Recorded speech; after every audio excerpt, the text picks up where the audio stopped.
welcome everyone. Big thank you to BS Narayan Center, for inviting. So quickly, what we will cover is, today, what are the different career options in cloud? How do you get started? What are the best practices around surrounding that? So, again, this already he covered. So, just to articulate in one line. So I work as a cloud solution architect for Microsoft, and I, focus on data and artificial intelligence, which is a big thing right now. A lot of organizations are leveraging data specifically. Like, I'm sure you must have heard the term, right? Data is the new oil.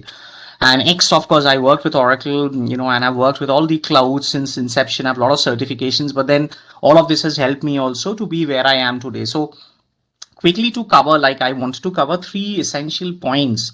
So one is, a question may come to your mind that, if somebody is asking you to learn a lot of new things, right?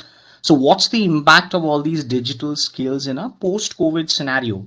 Let's say 2021, we are coming out of 2022, right? So that concept should be clear, that what are the different skill sets the market is looking at, so that you align your skills with the market, right? Because end of the day, you have to go out and get a good job, right? That's the essential need, the reason why you are studying, right?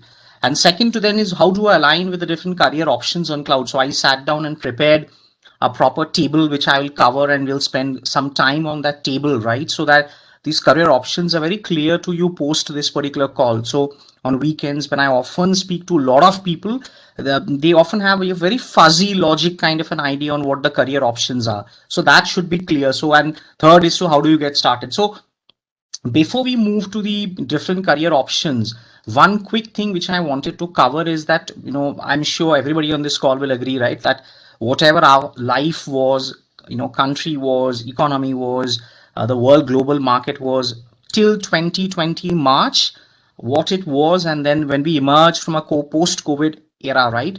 The entire economy and all of that would be very different. So two things are very crystal clear. First is, COVID has brought in a what we call unprecedented reliance on digital skills, as this graph particular shows, right? It has massively accelerated digitization. So in many situations, like maybe workers, will be in several months still working in a hybrid economy, right? So, and in the short term, hybrid economy is a more digital economy. So you'll have a massive capacity of jobs which will be produced in the market, which has already been produced in the market.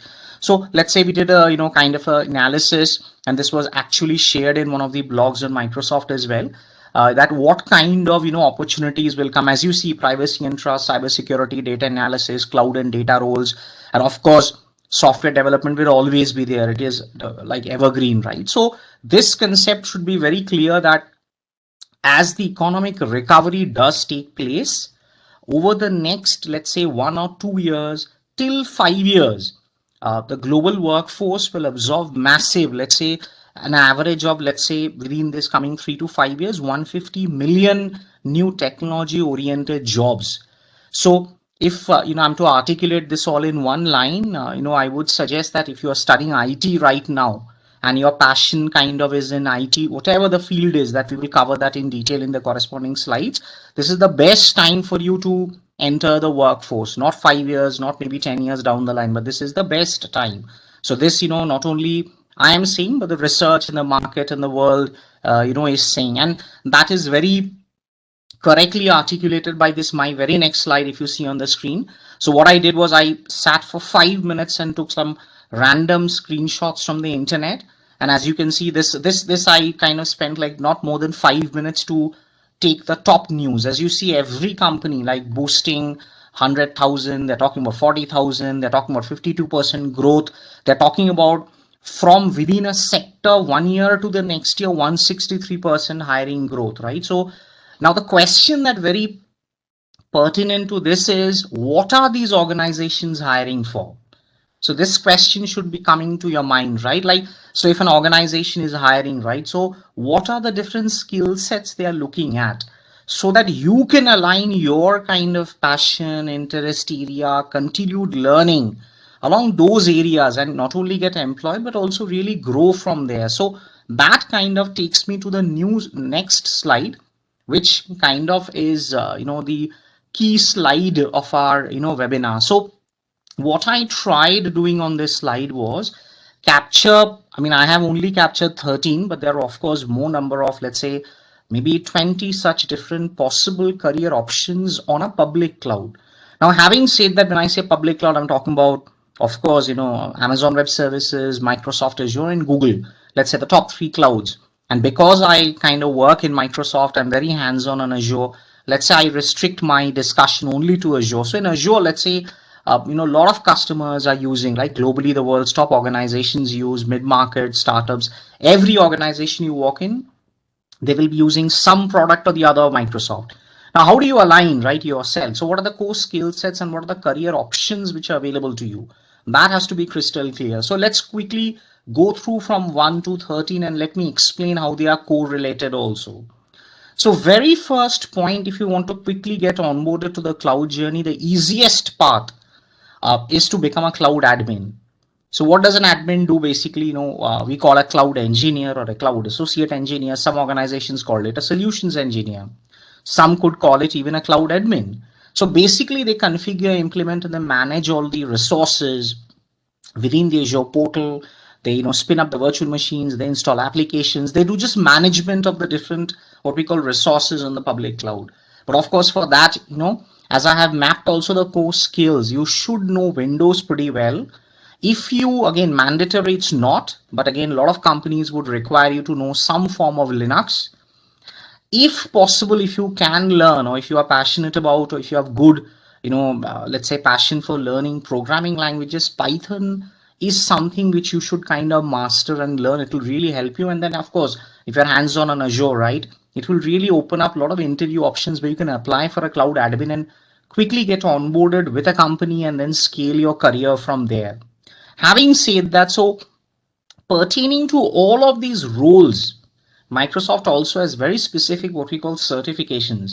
Now, of course, there are multiple ways to approach it. Of course, I'll show you in the next slide. For example, you can go to something like a Microsoft Learn, which is a free absolute resource of all of these resources there. You have a full guided, what we call, pathway to learn all of these, modules, do hands-on labs.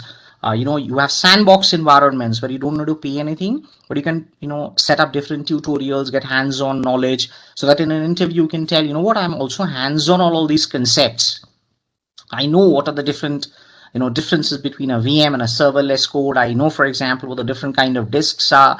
I'm aware of all these different high-level services, correct? So again, what are these certifications mapped to?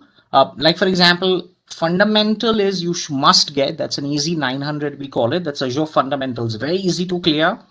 It's a fundamentals exam of all the basic resources which are available on a public cloud. And the advantage is if you clear AZ 900 and tomorrow, let's say for some reason 6 months down the line, you get chance in a company who says, you know what, you have to only work on AWS or on Google Cloud, no problem, because the knowledge of the fundamentals is such, it will help you even in understanding AWS or in Google. That's the beauty of it, right? So then DP900 is the one which is a little bit on the data side. So for folks who are passionate about data, or maybe someday we want to become a database architect or a data engineer or a data solutions kind of a data analyst, right? So they definitely, I would recommend them to do a DP900. Then eventually do an AZ104. What is an AZ104? AZ104 is basically a cloud admin exam where you are supposed to know all the different resources, security setup, ensure that you enforce all the best practices. Then, of course, setting up of different virtual machines, their shapes and sizes, different type of storage accounts which are available, when to use what kind of use case, and then helping, onboard, let's call it, different workloads or use cases, onto a public cloud. So that's the basic kind of core, job of a cloud admin he or she does. And then, of course, as you become a senior admin and you pick up your skill sets more and more, right, you can diversify in the following below. Then second is a data engineer. Now, eventually a data engineer, what it does is they are part of usually large data teams. So these are people who kind of create and maintain what we call pipelines. So what is a pipeline? It's basically from an on-prem, like let's say a large SAP server, or you have a large file server, a SharePoint server, or an on-premises third-party server. How do you pull data onto cloud? So that maybe you want to build analytics on top of it. So these data engineers are very hands-on on, Usually any one of the following multiple languages which I have noted down. Again, if you know Python, you don't need to know any of them. But if you know Python and Scala, it's good. R, Java, not mandatory. .NET, if you know, very good. But again, usually data engineers are required to know Apache Spark, which is, I believe, I hope, you have heard of. It's an in-memory, basically, let's call it, very fast analytics processing engine, right? I mean, it works on a distributed model. It has a Spark context, which kind of then takes the workload and then distributes the workload. So it's very, very fast for processing massive, large workloads. So the older technology of that used to be Hadoop, which again still exists, but Hadoop mostly caches all the files to disk. So it's much more slower. So Spark does that all that in memory. But for data engineers, Spark knowledge becomes very vital because a lot of workloads you will get which you need to do fast processing or data wrangling, we call it. That means the cleansing of the data. Again, ETL tools. ETL stands for extract, transform, load, right? Some of the knowledge of ETL tools is good. And if you have all these knowledge plus Azure, I mean, believe me, I personally know thousands of companies, and personally, I work with a lot of customers who are desperately looking for good data engineers. I mean, they have huge teams where every team has 5, 10, 15, 20 very good data engineers who are building these pipelines for the engineers to work on top of that or build analytics, which I will kind of cover here at the bottom.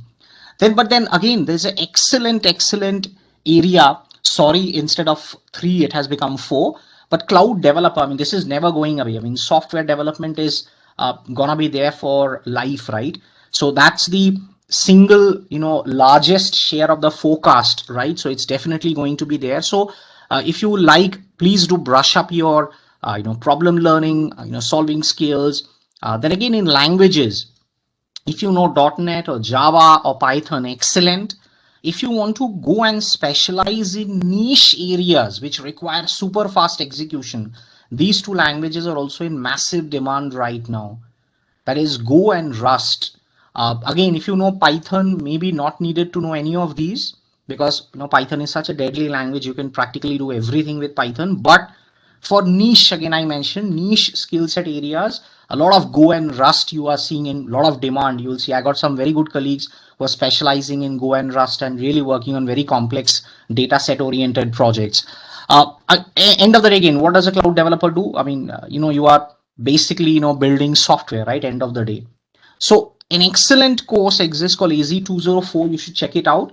It enables you, trains you how to use .NET or any of these skill sets on building, implementing, maintaining dev test, doing the builds, and then releasing software. I mean, of course, for a cloud, as a cloud developer, all these knowledge that you should have. So AZ204 certified people are in huge demand, and will always be there coming, let's say even 10 years. Beyond that, it's tough to predict.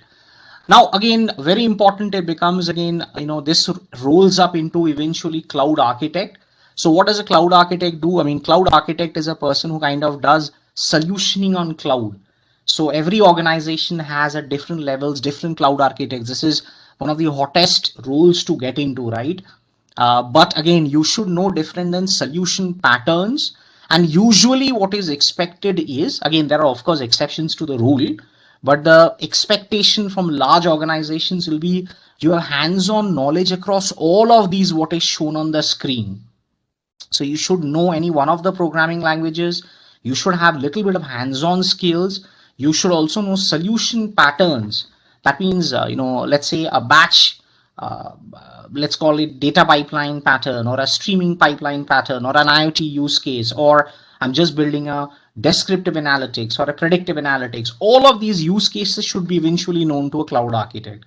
So some organizations at the highest level have only cloud architects, but this becomes a role which kind of rolls up into its own org. So you have a lot of organizations where I work, they have maybe a member of 30 cloud architects. Then they have 10 senior cloud architects. Then they have one associate principal cloud architect. Then they have one principal architect, which is like world class. He may be having a team of 500, architects under him. 100% possible. So of course, this is an excellent area to specialize in. For that, mandatory, there are two exams. 303 and 304 you need to pass. These are not easy exams. These are considered two of the toughest exams in Microsoft to pass. So 303 is basically a lot of concepts that you need to know on performance, availability, scalability, security, maintainability, extensibility, all of these type of things you should know, right, for maintaining an application. And 304 is a hands-on lab where within a stipulated time you will be given like 18 or 20 labs to do, and you have to actually do those in front of a proctor to kind of pass this. But if you do become an A0, 303 and 304, I mean, there is huge value in the market. So this is something which you should definitely look at. Then comes to, for folks who are interested little bit into AI, then there is a huge opportunity which I see. I'm working with a lot of organizations and large SIs. So GSI stands for the term global. We call it basically, systems integrator, right? They have a lot of teams, right, who have AI engineer. Having said that, also in multiple organizations are often called MLOps. You may hear this term, you may think, hang on, what is this term? So MLOps is extensively kind of at times interchangeably used, though both are not the same. For us, it's a bit of different, but again, interchangeable it is. So what does this person do is basically automates the infra for the data science team. Of course, using certain AutoML tools like Azure ML Studio, ML Service, a lot of other tools in the market which are there, right? You can also even build simple AI models and then transforms these machine learning models into APIs, which then maybe the software developer can work with him to embed in his application. Correct? So this number 6 actually works with number 4 very closely. And of course, under the jurisdiction of the number 5. Having said that, you must then pass AI 900, which is a fundamental course, very simple like AZ 900. Then there is quite a extensive exam called AI 100, so that you become a Microsoft certified AI engineer. Having said that, the world is moving into such a place where a little bit of CI/CD, that is continuous delivery of projects knowledge should be known. So at times they may expect you to know also a little bit of DevOps skills. This is not mandatory, the last one, but still good to know. You should know Spark and PySpark, different libraries, and also definitely different tools, AutoML tools specifically on a public cloud. Now quickly coming to data scientist. This is specifically a role, right? What I will do is, because I see couple of the positions kind of, I will quickly correct it on the fly. I believe I can do that. Yeah, so this is like real-time edit happening. Sorry for this. Yeah, so data scientists, let's talk about data scientists, like very important. And I'm sure everybody, all of you must have kind of come across this term right now, correct? So data scientist usually differs from the number 5 in the core skill set of, usually these folks come with a higher maths or a stats background, which is not mandatory in the number 5 position. This is one of the fundamental questions I often get asked by people, that what is the difference? There's a huge difference. So number 6 purely focuses on working on building a machine learning model or a deep learning model. So let's say you're working as a data scientist in an organization, and the organization will throw you a use case that, we have a very big problem. Let's say we want to do fraud analytics on insurance data, or we have a lot of images. We want to do image classification and tagging, but not the easy type, but the complicated type. Within a tag, we want to have a sub tag, so that, I give you a million images. Please tell me which are the shoes, but also tell me which are the Nike shoes. And within the Nike shoes, also tell me which are the ones which looks like in the image like 10-year-old. This, like theoretically, verbally, was very easy to express, but mathematically, if you want to build a model for this and then get those images classified under this, it's a very complicated process to do. So then you can't rely on a simple machine learning model. You have to go into a deep learning model. So there is something called a CNN, or a here basically it will be a DNN model.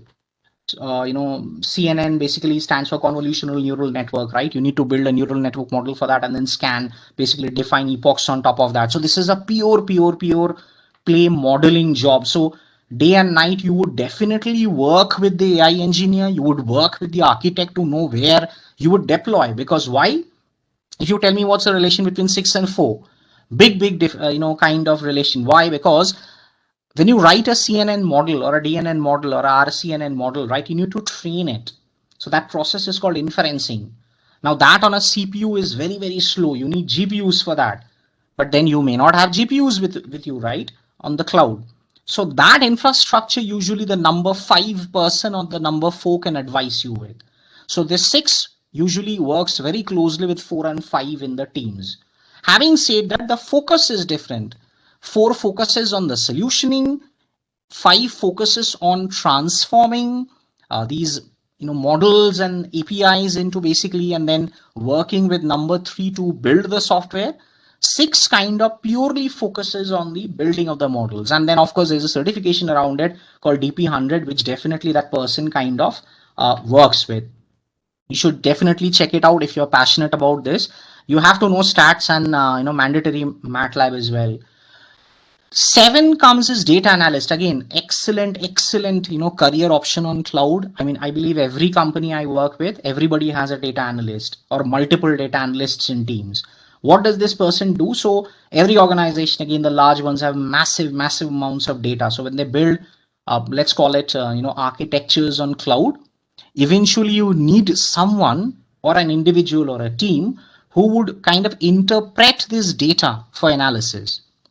So there is a exam called DA100, which you should take a look at. It's a detailed deep dive into Microsoft's, let's call it, end-to-end, analytics and visualization tool, which we call Power BI.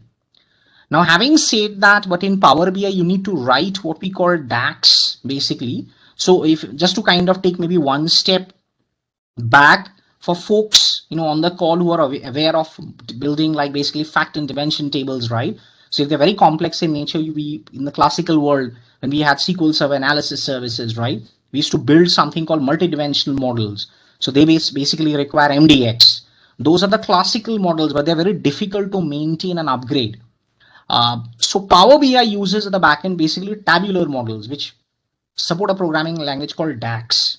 So you should know then SQL for firing random queries. You should know DAX to write complex Power BI code.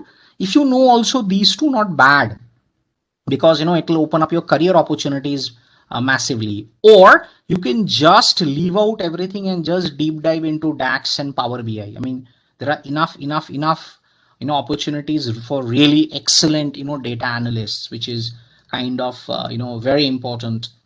Now quickly coming to the next one, which is again a big term you will hear everywhere right now, is called a DevOps engineer. So this person again basically works very closely with the solution architect and the CTO of an organization, and the core focus is to build agile processes, methodologies through the software lifecycle. Again, you need to know a lot of things around coding background would help. Definitely open source software tools. Quite a lot of them, available. Like if you're aware of these terms like Ansible, Chef, containerization, you need to have good knowledge on Docker, Kubernetes, the different, either maybe you run it in a VM or you have different managed PaaS services on the different public cloud. You need to know ELK stack, Git, Jenkins, Nagios, Puppet. These are like mandatory to know in this, number 8 position. Again, 300 and 304 maybe not mandatory, but definitely there is an exam called AZ400, one of the tougher exams. For this also, AZ400 is not just, I believe, one exam. For DevOps, is one of our specialty exams. You need to also pass 204, correct? So I should have written here, just AZ400 will not pass. Let me edit this on the fly. For become a DevOps expert, also you need AZ204, correct? So because you need to know dev skills very well for here. So if you pass 400 and 204, you become one of the DevOps expert certified in Microsoft. So cloud architect and DevOps are the 2 expert certifications. Remaining all are associate. Now coming again, very important, if you are very passionate about, let's say, security, you say, what, all of this till now what you explained is good, but I'm not very passionate about data or writing pipelines on cloud, or maybe I don't want to become a data scientist at all. So then there is a very, very hot thing which you should definitely look at and specialize in. Is called security.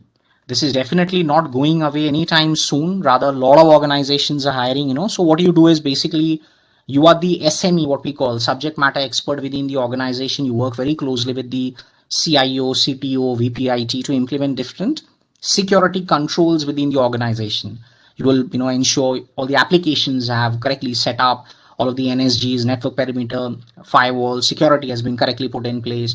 You'll ensure, let's say, if the organization is very data intensive, let's say you're doing a lot of work on third party data, so customers data is very important, so you will work closely with the architects to ensure data is protected at different levels. Is data at rest secured? Do I have encryption at rest, in motion, at TCP, at different layers? Then do I have specifically in the database? You can have at different levels. You can have at the instance level, at the database level, at the OS level, at the table level, at the column level, at the row level. All of this technically a security engineer should be supposed to know. Again, there is an exam called AZ500, which you see on the screen, correct? So AZ500 is the exam which you should, kind of pass and focus on. So I'll just bold these out so that you know which are the core, exams here. Here it is AI100, correct? Now, last coming to the 10th position is, what if I just want to kind of specialize in one database on cloud? Let's say I'm passionate about database. Can I do that? Definitely. Then you have a cloud database admin role which can open up to you. So your core focus will be to set up, maintain, and admin the cloud databases. Again, for this, there is a core exam called DP300 you should take a look at. But the core assumption here is that you know SQL, either from the SQL Server perspective or Azure SQL database perspective, extremely well. That includes not just the setup part of it, but also massively write things like queries, optimizing queries, query execution plan, go deep dive into, how to optimize, auditing, security, life cycle, and all of that, right? So again, then one very important point is also I've written NoSQL here. Again, not mandatory, but for your career option, I would definitely say this is something which you should look at. So NoSQL would be something like, a document database or a graph database where I'm not storing data in a fixed tabular format, and consistency of data, or rather, one of the ACID compliance domain applicable, but is not in one of the hard and fast rules. Rather, performance is rather more important for me. So NoSQL is something definitely you should look at if you're really looking to specialize in this number 10 option. And finally, last comes what right now I am at cloud data or a BI architect. Now a lot of organizations will say we are looking for a data architect or cloud data and AI or BI architect.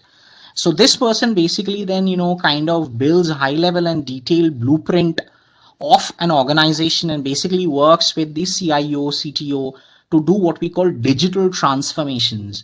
So then, of course, the person then works with all of these, team members, 11 of those, rather 10 of those, remaining 10 of those very closely, ideally speaking, very closely with the DevOps team, data scientist team, the cloud architect team, and maybe the cloud developer team to understand that if you're building different analytics platforms, right?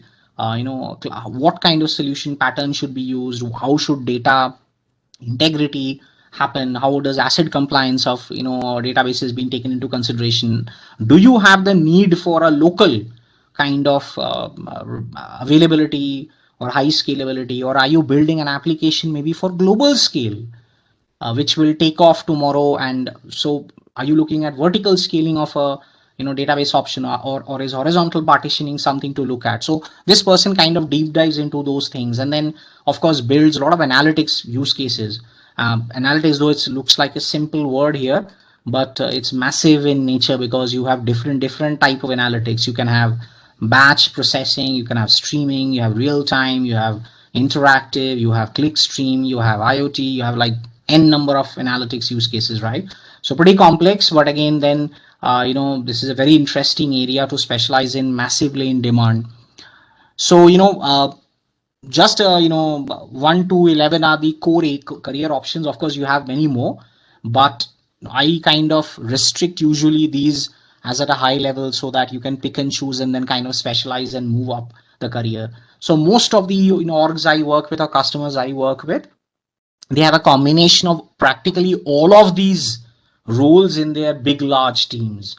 and of course, demand is always going to be there coming 3 to 4 years. How do you pick up? Now, quickly, question comes up is, all good to know all this knowledge, but where do I start? So then for this, again, very, very important is just now, I mean, after this webinar is over, you should look at Microsoft Learn. Just type in LEARN on, Google and go to Learn. So, this is an integral part of even Microsoft's like skilling experience. So this is a free online learning platform. You don't have to spend a single penny. You don't have to pay a 1 rupee also, but you get detailed like step by step training. It's a browser based interface, so no need to install anything. You can get coding scripting environments for free. You get and then of course you get access to different technical certifications. So you may choose to specialize in Azure, Microsoft 365, or we have another platform called Power Platform. Completely you can choose to specialize in that also. In Power Platform, basically you are building applications without writing any low level code. And then of course very important is you can personalize your experience there, right? Because you can build your customized training collection. You want to understand like how do I traverse a path. You get different medals along the way. So Learn should be your first step to get kind of started. Then of course you, as you kind of earn points, levels, you get unlocked batches and all of that, right? There are multiple modules which you can choose from. So I believe there are, I've forgotten the exact number, but they're like 200 plus, like 300 maybe learning paths. So learning path is basically a interactive, what we call hands-on collection of modules. And then there are more than 1,000 modules, right? So each module is then broken into, right, 17 or 20 different type of roles. I just covered 11 of them. You will see more, on that particular portal. And more than 35 Microsoft certifications are covered. Then post that, eventually as you work, right, you should get your mind also to eventually certify yourself, because when you are going to an organization, they will ask you that, hang on, you are saying you know this term and tech, but are you aware of these different things? Have you worked? Are you certified? So on any of the topics, right? So across 4 pillars, you will see Azure, which is our public cloud. You will see Microsoft 365. You will see Dynamics, and finally Power Platform, right, which is geared towards no code, low code, as I said, right? You will see a lot of certifications available. You should definitely choose them based on your interest area, right? It will help you in your career. And then third, very, very important, which is a tool which I often meet people, and I'm very, very, kind of surprised that they don't really use it because it's free of cost, is LinkedIn. You must have a complete profile on LinkedIn. So I'm not asking a profile where the photo you can't yourself recognize it's old. No, it's not.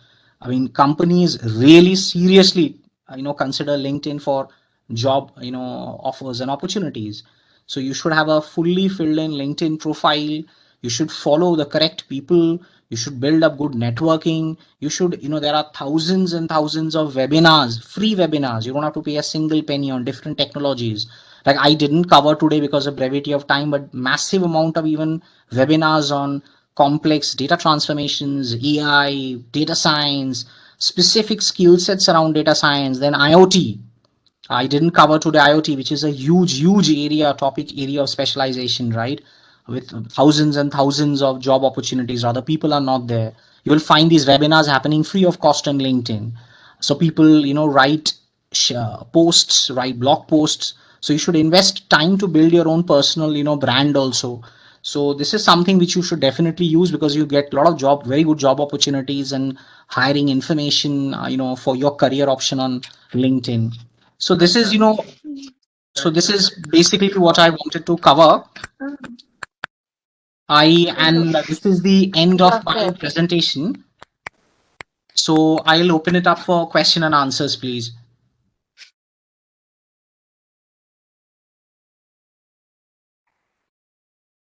Friends, feel free to ask questions so that Subhashish will help you. Subhashish, I have a question. Yes, please.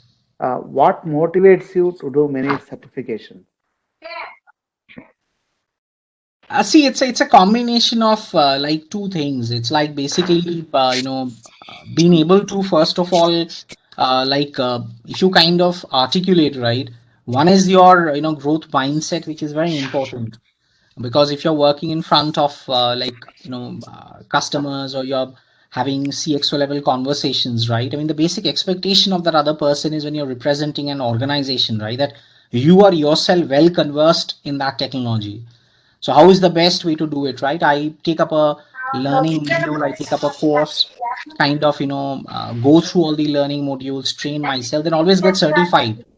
In case I fail again, I kind of, certify and sit for that exam. That is first part of it is that.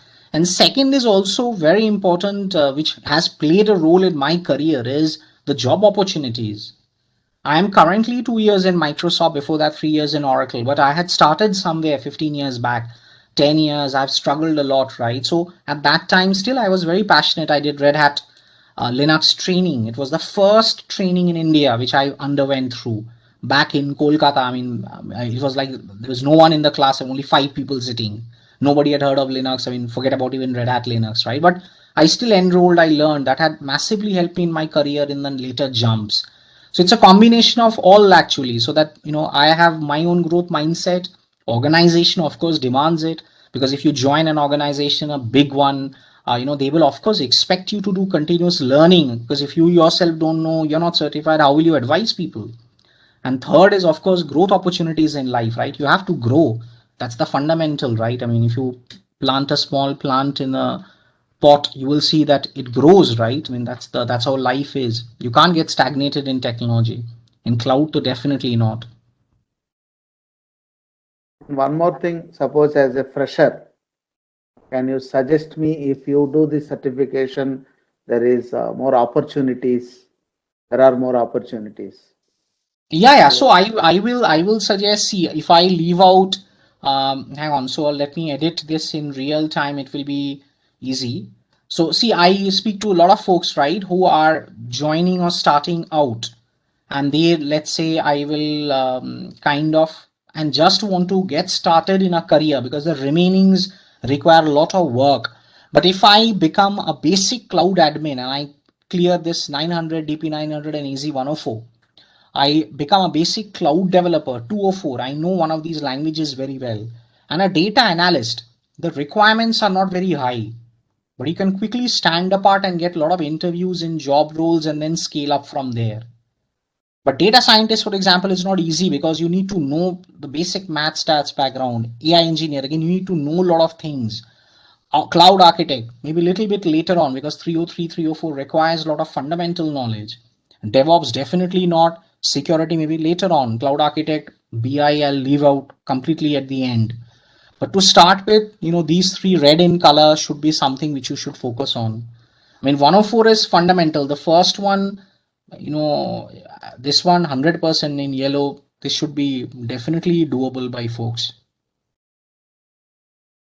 Okay, means we should concentrate only on Microsoft these certifications, or any one certification we can do, or from No, see, Google, from AWS. yeah, absolutely right. So it depends on your interest area and choice. Like when people usually ask me this question, I tell you should get a taste of all the clouds, because, but the point is, if you grow skill set in one, it will help you grow deep in others as well.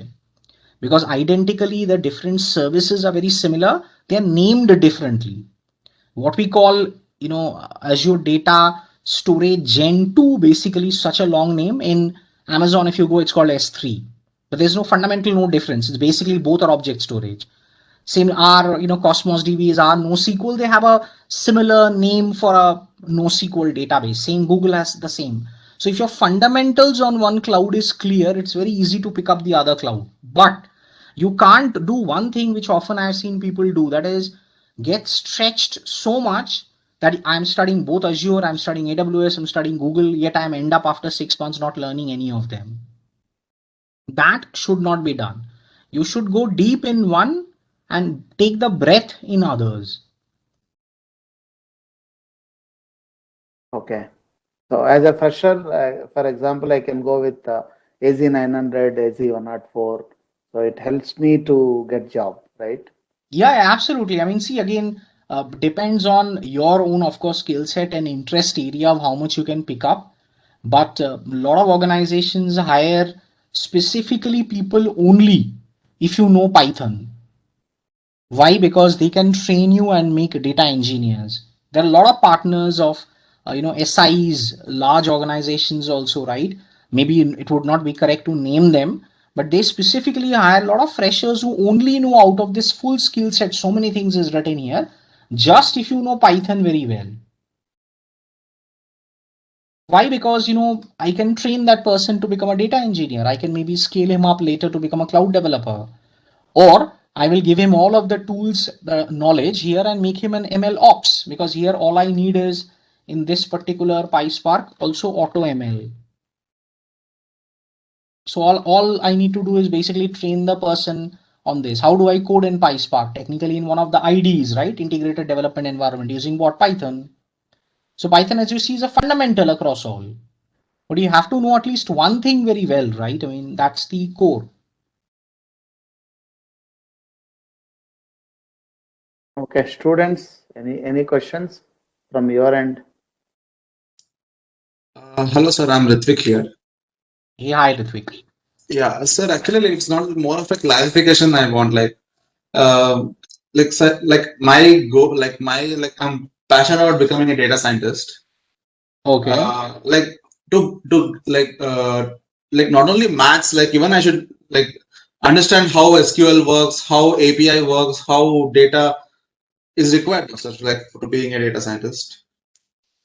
It is good to know, but again, that will not be your core job. So Okay, if you, sir, if I'm making a model, sir, I have to store it in a DB, then query it via some APIs, post APIs, then get the data. But I should know all those, how that works to. absolutely. But then again, that will not be your core. Core means, for example, if I say here, if I write, for example, should know Python, advanced Python libraries, and then of course SQL here, basically, again, mainly Spark SQL, you can get something like a Databricks where you fire Spark SQL code. But that is not your fundamental core job. Your core job as a data scientist will be to build the model and train it. Now the question comes up is to. Yes, sir, but if I move into a startup somewhere, Correct. I would require to do everything. So it is like if I'm looking for it is my fundamental to know how everything works. Then only I can understand how this process works now, sir. Yeah, so in a startup, what they will do is they will club these two roles together. Hang on. So sorry, I painted it in the wrong diagram. I'll paint it here. Can you see? So in a startup, they may club these two roles together. Oh, okay. Yes, absolutely. Because see, in a startup, they will not have. I mean, I doubt massively. I've never come across one where I will have on the payroll a big team of 10 data scientists who are only building models and training. And then again, I have a team of AI engineer, ML ops who are deploying that and transferring and transforming the MLDL. They will say, no, you should only build the model, you train the model. They will give you massive data sets. You create the model, but then question comes up is you need an environment. Now that environment for some organizations, I'm typing it in here, is basically hosted Jupyter notebooks. Correct? But in many organizations, you will get, for example, Databricks. I don't know whether you've heard this name or not. It's like a phenomenal tool. Yes, sir, I have heard. Correct. So you must know Databricks very well right now if you want to become a good data scientist. Even why? Because if a person throws you a big data set, how do you kind of load that? How do you do sampling? How do you do bucketing? How do you do kind of break it down into smaller pieces? And then eventually build a model around it to test it. All of that skill set does not come into ML ops, but rather it comes into the data scientist. And also then querying also will be definitely plugged into you as a SQL. So then these two roles, what you are telling is merged. But if you now go to larger organizations, let's say, again, I'll not take the name. Let's say I worked with a few British organizations where the person is only focused on not even training. He has a separate team on training. The person only builds, not the ML. Of course, they don't work with ML anymore. So they work only on very complex, DL, let's say on, basically robotics they were working on. So in robotics, you work on RNN models, right? Recurrent neural networks. You don't have a data set. So this person is then, not needed. I mean, this person, let's say, cancels out because I'll make it small. Why? Because you don't have a data set in a recurrent neural network. You need to build it from scratch because the robot learns and then creates. It's a very complex mathematics problem. So there, all of this disappears as you see. So the core job then becomes purely to know and build in maths the model. Of course, knowing Python definitely, but not as a programmer. So try and understand the difference. You are not building an application in Python like this person is building in, which is the cloud developer. But here you need to know the different data science libraries, NumPy, PySpark, TensorFlow, Keras, and all of that. That's a huge difference between this cloud developer who is building an application on Python. So here, see, I have written libraries should be known. That's why. So my main model, like this is like to make algorithms, like make the math, like the math part of it, not the actual coding part of it. Correct. Because he then builds it and then works with another team. I mean, this particular team, of course, had an inferencing team, so they kind of train that. So here it becomes a very complex thing of splitting. If you're aware of, right, you can do a 80-20 or a 70-30-10 or a 70-10-10-10. So these are the complex ways of splitting. So that particular team only Yes, sir. splits. Because if you know correctly how to split, you can then find data out. Like unique example I can take is Tesla car. So that car, it's a very difficult thing to train the car, because if the car is running on Calcutta Road or Chennai Road, I mean, they don't have any data on Chennai Road, how many cats or dogs or cows will cross the road. So these RNN models then are trained with a set of people. So that team, then this data scientist doesn't work with them. There is a separate inferencing team. That person knows nothing of Python at all.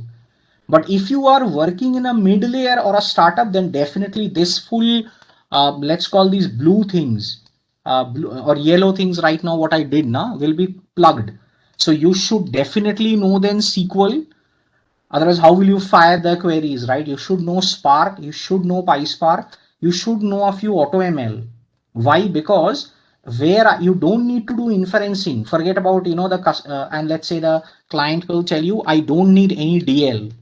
Please build for me simple forecasting models, period. Then all of this disappears right now. You don't need any stats math. See, I'm editing in real life. So you will only need AutoML to fire and just SQL queries to fire, period. So these two jobs are kind of concatenated together, right? Because you're building, linear regression, logistic regression, clustering, you're doing classification. There's no CNN at all. Okay, sir. Like, yeah, I get it. Yeah, but depends on the role, and depends also on your own, like as you scale, you have to become more finer in knowledge, right? But eventually, yeah, you need to know all of this as a data scientist, 100%. This usually, Yes, sir. let's assume this is basically maths actually, I mean, but that is the first part of it, because CNN is pure maths. I mean, there is nothing there. I mean, it's pure writing code, right?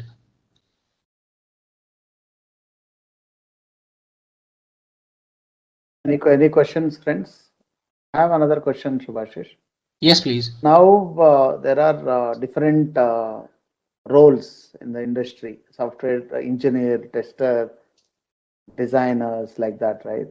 So, as a software engineer or as a software tester, I should know about cloud. Is it the scenario now in industry? After pandemic, now it becomes new normal. Cloud becomes new normal. Correct. Everybody started thinking, even in education domain, education industry, we never thought sitting at home taking classes online. Even Correct. Student, it is new, right? No student thought about sitting at home attending the college. Normally, sitting at home attending college is distance education. So it is completely different domain. Now every student is sitting at home attending the classes. So now we started working on all the applications, like what we are using, Google Meet, Cisco, all these tools, they are using some clouds. Okay, so is it becomes a minimum qualification or minimum skill for the next generation? They should learn about it. What do you say? Yeah, I very strongly believe yes. I have not, of course, captured here because the testing part of it is mine clubbed in roll number 3, and to be very honest, in 8. because in large, projects, 3 will have a sub like 3A category. So 3A will be part of all the cloud testing environments. They do system testing, interoperability testing.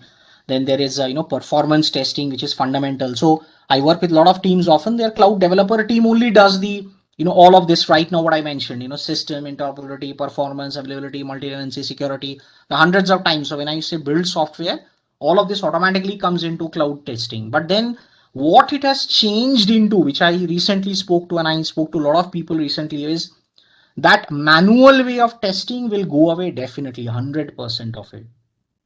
So if still somebody is invested deeply in manual testing, the person should look at cloud and look at automated functional testing. So that's what the future is. I mean, all of these type of testing is right now different tools. Of course, you have like Selenium and all of that, but mostly now they're integrated into the web browser. So at home, you can even do all of these, product testing. So, something like that you should definitely look at, and people should specialize in who are still doing testing. So these, emulators, they run within the device in the browser itself. So how to start practicing means how to start working with the cloud. Suppose, for example, in other domains like Java and all, we asked students to do some projects using the Correct. technology, and how we have to start. So Is it here, like doing some certifications, no, learning here, and doing? so you can see the screen here, right? Yes, So my learn is visible, right? yes, yes. Yeah. So I would suggest first land on learn. Okay. Then within that learn, as you can see, this is the first one. It's already there given on the screen. You learn the basics, right? And all of that. Knowledge check, architectural components. Once you have done all of this, automatically you will find that within this there are modules which lets you even set up sandbox environments. Okay. So let's for example do storage. I think it gives you after fundamental, see it shows you a video and shows you an image. Then you can also create, see, for more information, create a storage account. Yes, yes. So you can definitely go and see it. It gives you prerequisites of how to create a storage account. It shows you step by step using image. So you can just open up a Azure subscription account, even a test account, right? And you can do this on your own. So the desire has to be there, of course. And then you have loads of, self tutorials available here, which teaches you also the basics of these tutorials, right? I mean, Correct. once you know all of this, I mean, it's very easy, right? It shows you how the configuration happens, what's the difference between hot and cool tier, how does data, like this is basically right now what is shown on the screen is called a life cycle management policy. So you know what is the difference between a hot and a cool and archive. You can do it this directly, and then you have a knowledge check here also. And a few of the free courses here, they directly so as I mentioned, see all of these roles are there. Let's pick up the easiest one, administrator. So here, for example, I believe it will be there here. It's a 10-hour course, as you saw. Virtual machines, I think so. Let's see, there will be a lab inside also. Yeah, see, there's a video. And then it starts with how deployment happens. It gives you all of this information. And then see exercise, sign into Active Sandbox. You don't need to even spend a single penny, but of course you sign into account and then it directly gives you, a sandbox environment. And there are some limitations for free accounts. Correct. So in the sandbox environment, whatever you do after the the time period is over, it destroys the sandbox environment and you move on. You do the next course, but it will give you a good hands-on experience. And if you're really dedicated, then of course, like when I was not working at Microsoft, but I still had an account. I used to spend my own credit card money to learn Microsoft. Today I have all of these things free, but it was not. Yeah, that zeal, that is most important. Yeah, of course. See, desire person has to have. You can bring a horse to water. You can't beat it and make it forced to drink water, right? I mean, so I proudly tell this to people. So I was already certified when I interviewed for Microsoft. Nobody taught me. I taught myself on my own. I had a proper credit card account. I used to pay 9,000, 10,000 rupees bill, but I knew that I need to know all of these things extremely well. So all of these things I used to practice on my own account. And one more thing, even students, they're all worried about pay as you go. This cloud is completely pay as you go model. So any service they want to experiment or they want to work, they're asking me, sir, is it chargeable? How much they charge? All those things they started asking. And No, sometimes some places correct. have not mentioned how it is, how much it is, all those things. So free account, see, it basically tells you how to create a free account. Yes, But in yes, the free already. account, it tells you, like, if you see on the screen, but it tells you, for example, for 12 months of popular services, that's Only basically popular. $200 credits for 3. But again, this is basically for 30 days, and then always free are 25 services, but they tell you specifically like which services. See, 750 hours of BS1. Yes, yes, The yes. ones which are not mentioned here will not be there, and if you click on this, it will tell you the full service. But fundamental is, if you really want to do a project, if you don't know even all of these, it's fine. If you know basic of virtual machines, disks, storage, one database very well, you don't need to know all of these. Yes. Load Correct. balancer you need to know, correct? So this is enough, 750 hours. Cosmos also you can try with some database. Yeah, so you can start with a Yes. 400, request units per second with 25 GB. That is enough for a project to run. Yes, more than sufficient. Yeah. So Yes, correct. I, And last week I sent you few questions on WhatsApp. So those questions asked by students only. So they started working. I've introduced AWS in our syllabus. We have correct. created EC2 virtual machines. We worked with virtual private cloud. All those things I have included in our syllabus. And I asked students to create account on Google and Azure. They Correct. created some free account and they started working. Many students, almost here, how many students are there? All they are experienced with the cloud. So they created accounts, they started working on that, and I shown them how to run their HTML and Correct. programs, how to run on See, virtual machine. agree, Yes. agree. Because see, unless you do hands-on, theory will always be theory. Like for example, this is my own personal account. Mm. Correct? Tagged, Mm. of course, to Microsoft, in terms of, Visual Studio Enterprise. But see the number of projects. This is 1, 2, 3, 4, 5, 6. This is not 7. Mm. So see, I have this much credits remaining, but this is 7 actual projects which I have built and deployed. So for example, if I open this one, what does this do? It basically has a, Azure Databricks kind of an environment where basically I'm pulling data in real time from Twitter and then basically doing sentiment analysis on top of it. You can build this project, but this project, if you really build, it doesn't cost you much, some pennies. But very important is all of your fundamentals will be clear. You will know how to use an event hub, which is nothing but Apache Kafka. Yes. You will Yes. know how to use cognitive services. You'll be very, very crystal clear. So we are using here a text analytics API. You will know Spark extremely well. I mean, you can go to an interview and tell, you know what, I know already Spark. I know Databricks. I have seen. If you give me good training, I will become a genius in that training.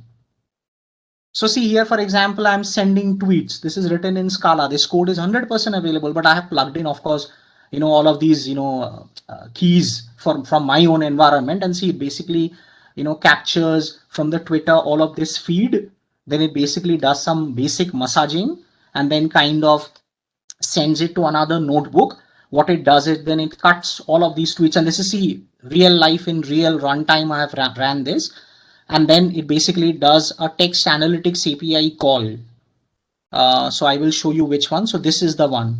So the access key I have put, and it calls something called a text analytics API. So here you can plug in your own NLP model or CNN model, right? I mean, and then what it does is in real time, it takes up any random tweet and tells you a sentiment. 0.0 to 0.5 is negative, 0.5 above is positive. So this project is very simple, but then again, end of the day, if you really do this, and this has also a storage account, configuration you need to do, otherwise where will you put the data? This is excellent. So you can always tell people, you know what, I just don't know these in theory, but I know all these services in real life. You started using it, deploying and all. Absolutely, absolutely. Because see, theoretically, you have to know. and then practically you have to also start deploying, right? That's where all this world will come together, where you can tell people, that you have done hands-on. And any questions, friends? Yeah. One more question, Subhashish. Yes, please. Few students used to tell, sir, we are not good at coding, we are not developers. So, how to go ahead on cloud? Suppose I want to go with cloud, I need to know development. No, so again depends on so my screen is visible, I hope, right? Yes, visible. Yeah, but so again depends. Like cloud admin does not require. So let's right now kind of solve this problem right in real time. So let's make all of them black. Cloud admin at all does not require any coding skills. So I'll color them into blue. Data engineer does, I will not lie, because you need some programming skills to write the pipeline. Developer I'll leave out. Architect definitely fundamentally does not. But again, it is required, not required, but usually good or developers, kind of transform into eventually architects. AI engineer, ML ops, absolutely you don't need to know any development. Data scientist, yes, because you need to know Python, Scala, and all of that. You definitely need to know Python libraries very well, otherwise how will you use? Data analyst, of course, you need to know DAX very well. DevOps engineer, I'll completely leave out. Security, 100%. I mean, no developer has, you require any insecurity skills. Database admin, of course, again, not programming per se, but you need to know how to use skills like SQL basically very well. So you have to choose your correct area of expertise. Down the lane, how many years it may be there, cloud computing? Just I want to, we started with COBOL, Pascal. Now no one is using COBOL and Pascal. Correct, because see, they moved from those were again not bad, right? But they were all procedural programming languages. Now we have moved to OOPS, and then eventually now serverless execution is the future. But then you see again, then the future, if you talk about, we have lots of things. You have quantum computing and lots of things which are there, like blockchain and all of that, right? So correct. those are having a major impact. But if you say the future in one word, it is, quantum computing is something, or quantum computers can do some things which is like million times faster than what is currently we are doing.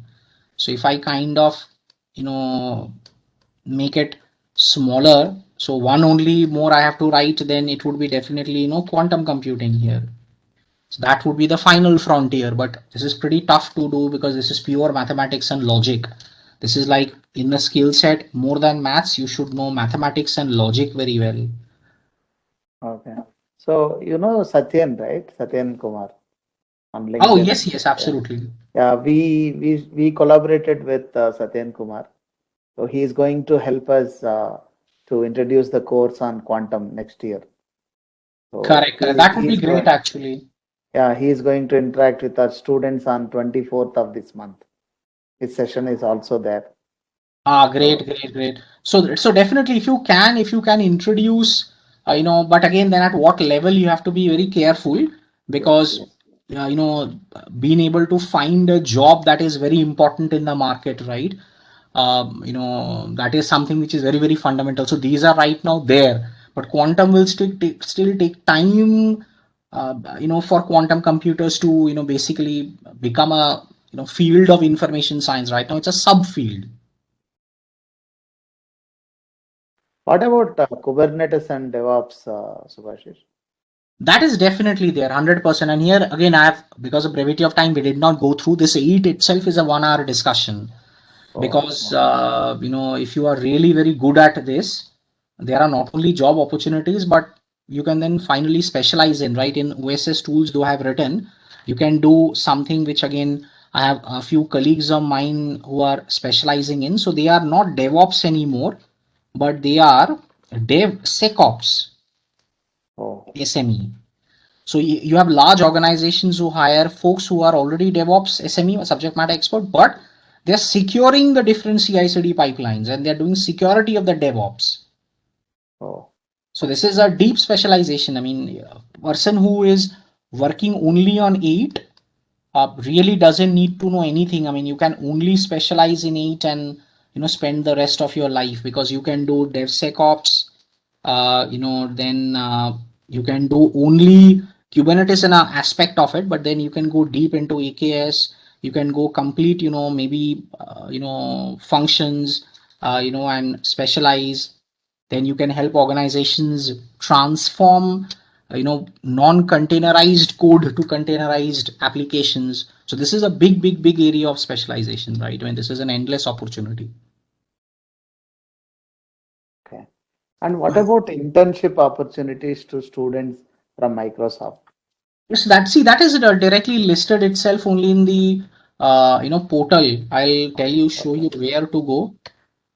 If you just type in again, I hope my screen is there. So if you go to careers, right, even for students, I tell, I mean, you have professionals, of course, and students and graduates, right? Select, but then again, depends on the location, right? And then you have full-time opportunities, or if you just click on kind of internships, right? So they list you in real time, right? You will find software engineer roles. See, exactly, R&D is hiring for Hyderabad. So you can definitely, folks can apply for this. So these are all freshers, right? So Yeah, this is internship I clicked on. See, yes, internships. correct. Because for professionals, the tab itself is different. So it'll require 10-15 years of experience. If you click on this, so here the roles would be different itself. So you can definitely, I mean, of course, so we are based out in India. So my technical role till now was in Gurgaon. Hopefully it will be in Bangalore soon. But so, you can check out the different roles. Or yeah, so this is our office in Gurgaon. Or you can check out, definitely in, Hyderabad. Hyderabad has our IDC, right? So many, I mean, thousands and thousands of roles will be open. I mean, see, 496 are just in Hyderabad only. So you can definitely apply these as well. I mean, it's not that, of course, most of them are very senior roles, but maybe you can, check for just software engineers, right? Developers only, and student and graduates only for this particular tab. Yes. See, solid dev skills. It's written networking and Azure technology. See. Now who are applying that internships, who have completed certifications, they'll have a chance. They'll have Correct. directly. So I have one doubt. Yeah. So the cloud options which you have showed now, is it applicable for other cloud computing service providers also? Yeah. Fundamentally, if you see top three clouds, if you see, AWS, Azure, and Google, right? They will have equivalent roles exactly in their own clouds also. So if I see the nearest match to AWS, if you are a cloud developer, you can develop there. Cloud admin, they also have massive amount of databases, SQL, NoSQL. You can make a career out of it. They of course definitely have AutoML tools. So you may say I'm not a pure data scientist, but I would love to do citizen scientist work. Like on Azure, we call it Azure ML Services or ML Studio. AWS has something called SageMaker. So somebody who knows one of the two, rather, I have good, colleagues who are working who know all the three things. They know of the Google also, SageMaker also, ML Studio also. So they can, cut through all the three clouds. Then same for DevOps, it's a fundamental knowledge, right? A DevOps person expert is a person who is not just working on Azure DevOps. You can also do AWS DevOps. You can do the same on Google DevOps because the open source tools are the same. And then last comes cloud architect. My God, that is of course, very identically same. So I have worked on both, AWS platform. I was with Oracle. I'm now with Microsoft, but hardly weekends you can pick up new things. So you have very similar roles across all. So that is my fundamental point, which I always, speak to people when I tell that you should go deep in one and, have real fundamental knowledge, hand-on skills, set up projects. On an interview, if it's somebody asks you that, let's say the project which I showed you, I'll flip the question. I tell you, you know what? I am feeling like hiring you, but I don't want to hire you because you are showing me Apache Azure Event Hub. So if you're a smart person, correct, on that call, on that interview, you will say, hang on, sir. Correct, it's true. I used Azure Event Hub, but what is Event Hub? Event Hub is nothing but it's Apache Kafka equivalent service as a managed PaaS service on Azure. So forget about Azure. I will not work on Azure. You give me a chance in your company on AWS. I will work on what you have. So let's say on Event Hub equivalent, they have, let's say, Kinesis. and they have something called Kinesis Streams, you will say, sir, it is equivalent. I'll build the same project in front of you in 5 minutes on same product. So see, the jobs are very similar. The services are called differently, but the roles are very similar because the services underlying is very similar. There is no difference between SQL Server and Azure SQL Database, and if on AWS they have something called RDS, right, Relational Database Management System, in which you can opt for a SQL engine. Theoretically, it's all SQL only. So knowing one deep is very, very important. Then you can quickly do breadth. If you are intelligent on the weekends, you can map and leverage the breadth knowledge. So the same thing even is applicable for the internship also, no, sir? Yeah, absolutely, right? Because that way you have to articulate it correctly. Because see, the other person definitely when hiring you would like to know that whether you're open to learning new things or not. Because see, again, it's maybe a very generic discussion we are having because it depends from company to company when you're going. Some interns they hire specifically go deep in one technology. Some companies are there who say, you know what, we want people to cut through different clouds. That's why I'm so if I speak to 20 people on a month, I always ask 19 people forget everything and learn Python. Why? Because it's a tech which cuts across all platforms. So if you, let's say in an interview, you tell, sir, I don't know what is Azure Event Hub, never heard of it. I don't know what is Kinesis. I don't know, sir. But I know Python very well. I can write the streaming lines for you, pipelines. Give me Databricks a platform. Believe me, any company on earth, any product company on earth, or any services will be very impressed. They will say excellent, excellent. Why? Because you know the fundamental on which top of which these things are built. Okay, sir. Thank you, sir. So knowing the fundamentals are very important on cloud. So I hope like AZ900, if you do, then you build up Python language, then you get some hands-on, then also a little bit of other complete learning you can definitely do. You can learn AWS, Google, there is no harm. But then make sure that you grow knowledge on one. It should not be that you're so stretched, you know, like everything, but you've still not mastered anything. That should not be the case. Sir, and last question I'll ask you, sir. Yes, sir. Please don't mind. How you manage the time? Normally, you'll be working from morning to evening. How you manage the time? Yeah, that is a complete so see, I'm very disciplined person. This is a very common question people ask. I'll be very honest with you. So I'm a very disciplined person in nature. So weekends I spend a lot of time. If like I'm studying something new, I buy a lot of books, I do a lot of courses. I get up at 4 o'clock, 6 o'clock. I study usually till 2 o'clock at night, even while I'm working. Then yeah, I mean, I put in a lot of effort actually. I mean, I do a lot of projects on the side, you know, as I showed you, right? I mean, those are not mandated by anyone, neither those are customer, right? I built all those, 7 or 8 projects on my own. So I do a lot of hands-on, but this takes a lot of time, but then again, very important in my line of duty, right? Because I am the CSA data and AI, right? If a customer asks question, I'm unable to answer it, shows extremely poor on the part of, let's say the organization, Microsoft I work for, right? So I should be like top of my skill set. And then there is, of course, competition and, I work on very complex projects where it is expected for you to know. So you have to put that effort. So that is what, when I speak to people, I tell that you have to find that single cause that makes it stand out. There is no shortcut to success. If it was, then I would have really shared that in one slide instead of giving all this gyan and knowledge. There is no, you have to put in a lot of effort. I still put in, and during my formative years, I have worked 19, 20 hours. I mean, again, I should not publicly tell this to everyone, but people who know me, they know extremely well. I came to Bangalore in 2010, 4th of January, correct? With only no job interview, with only no house, no rent, nobody in Oracle, Microsoft, Amazon knowing me. I had 3,000 rupees with me. I came from Kolkata. But I have built an career of my own. I've traveled the world. I have gone every place on earth. Thanks, of course, to Microsoft, Amazon, Oracle, all these great companies. But I built this on basis on hard work. I mean, extreme hard work. So in cloud, it is expected you will have. So I come on again, very, very important for people to know on this call that will I get a 9 to 5 job? Then absolutely no. I still go on customer calls at 2 o'clock, 1 o'clock because they're doing huge deployment, something breaks in between. Whom the CTO will call? Of course, the architect, right? So that brand, importance is there. So if you want to really go to the heights, And of course, I shouldn't discuss this on a call. I mean, leave out money aside. You can make so much, possibly it will last you 5 lifetimes. But then, you have to put in the effort. You have to be very passionate about it. Even if you are not given food and water for 2 days, you should still come on a call and solve the problem. If you have that mindset, then you absolutely cloud is your future.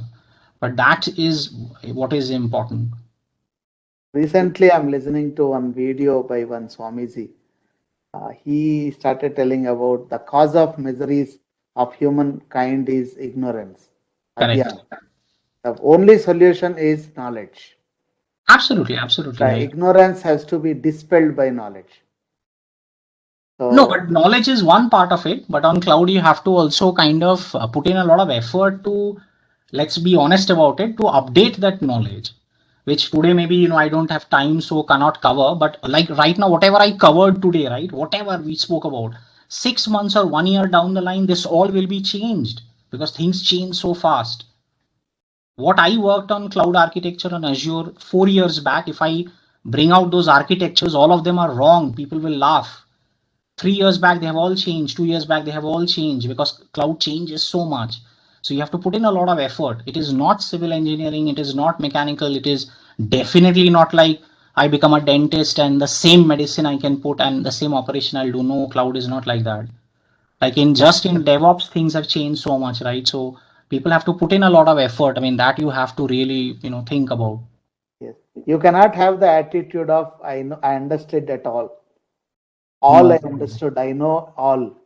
So if you develop that attitude, your learning stops. Correct. So always you should be into like, let me learn new thing, let me do something new. Then Absolutely. it can bring you out of all your miseries. With this And- note, yes, And also more important to that, also be open to learning from others, yes, which is again very, very important, which often tech people don't do in other lines when I work with them. That is, they think their solution is the best in the world, which is not. So you should be very humble on cloud because you will find and meet fantastic people. I mean, dazzling people with such amazing skills. So you should also be open to learning. You should know when to shut up and learn. That is very, very important on cloud because once you travel from India, maybe abroad, you meet other folks like I have met. They have dazzling skills. They have amazing skills. So then you correct, you take notes, you learn. Like one architecture can be made in 5 types. I can make based on virtual machines. I can make make on Docker. I can make completely serverless where there is no VMs at all. There is no right and wrong, right? But how effective can you make it? I can make one with built-in HA. I can make one non-HA, right? I mean, there are unlimited opportunities. But that eagerness to learn is fundamental. If you have that, you are settled in cloud. Otherwise, it's a bit of a struggle. But thank you so much, sir. Great talking to everyone. thank you, sir. It's my pleasure. It's my pleasure.